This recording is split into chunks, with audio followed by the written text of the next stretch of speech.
मैं तो ही कहूंगा जो महापुरुषों ने कहा है, मैं यही कहूंगा जो भगवान ने गीता जी में कहा है, मैं यही कहूंगा जो श्री सुखदेव स्वामी जी भागवत में कह रहे हैं।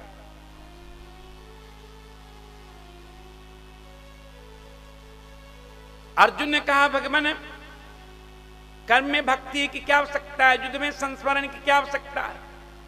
श्री ठाकुर जी ने कहा अर्जुन युद्ध भूमि में यदि मेरा संस्मरण करते हुए वीर गति को प्राप्त होते हो,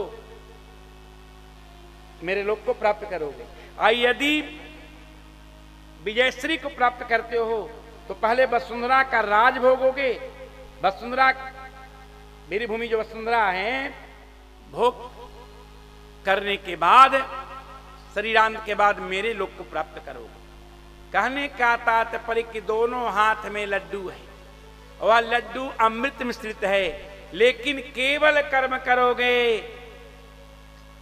केवल युद्ध करोगे, ऐसी स्थिति में यदि वीर गति को प्राप्त होते हो स्वर्ग मिलेगा। कर्मनिष्ठ व्यक्ति को स्वर्ग मिलता है, और स्वर्ग में स्वर्गीय सुखों का भोग तभी तक कर पाओगे जब तक तुम्हारा पुण्य है। जैसे ही पुण्य क्षय होगा तुम्हारा पतन हो जाएगा। इस जगत में जितने भी आप लोग श्रीमान लोग को देख रहे हो, धनवंत को श्रीमान कहते हैं,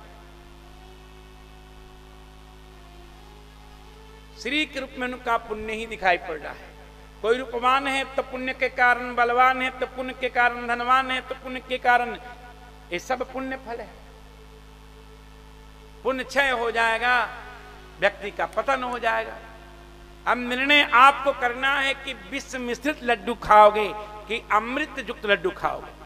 देखो कर्म को यदि भक्ति युक्त बना लेते हो तो इस स्थिति में जो तुम्हारे पास लड्डू हैं वह अमृत मिश्रित है।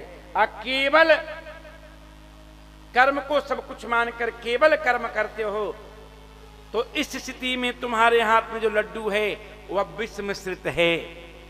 लड्डू कैसा है? लड्डू में स्वीट पॉइजन मिला हुआ है, खाने में तो मीठा लगेगा, क्यों?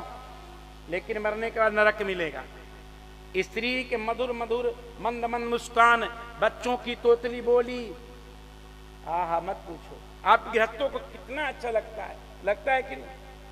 घंटों चिपको रहते हो वीडियो कॉल पर, बाहर जाते हो तो अब श्रीमती जी से बात कर लूं, अब मुन्ना से बात कर लूं, अब मम्मी और पापा से बात कर लूं, अब साली और सरहद से बात कर लूं। अब लो जाओ नरक।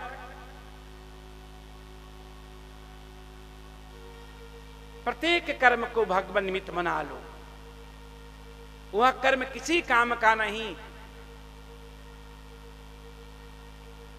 जिसका अटैचमेंट श्री ठाकुर जी के साथ नहीं हो। राजा तुमने पूछा म्रियमान मनुष्य को क्या करना चाहिए, मैंने बता दिया कि चाहे जैसे भी हो अपने मन को ऐसा बना लो कि अंत काल में भगवत स्मरण हो।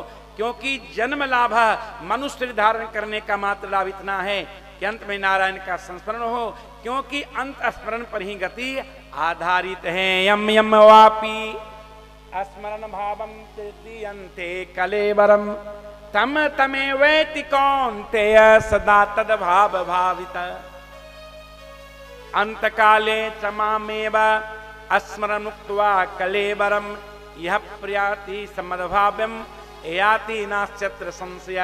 गीता के इन 3 श्लोकों को याद रखें।